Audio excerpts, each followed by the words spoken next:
ಮಂಡಲ್ಲಿ ನಿನ್ನದೆ ಶ್ರೇಷ್ಠ ಕಥೆ ಶ್ರೀಮಂತ ನೀನಯ್ಯ.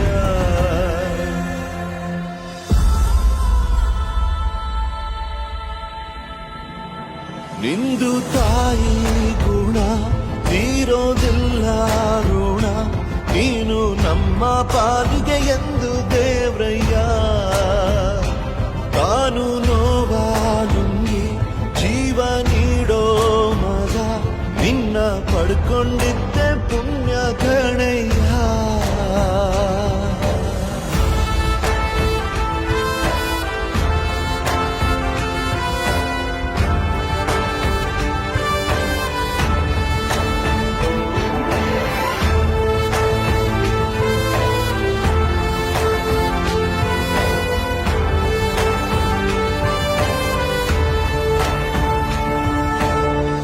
ಅನ್ನ ಕೊಡೋ ಭೂಮಿನು ಹೊಗಳುತ್ತಿದೆ ನಿನ್ನನ್ನು, ಊರನ್ನೇ ಬೆಳಗೋ ವಜ್ರ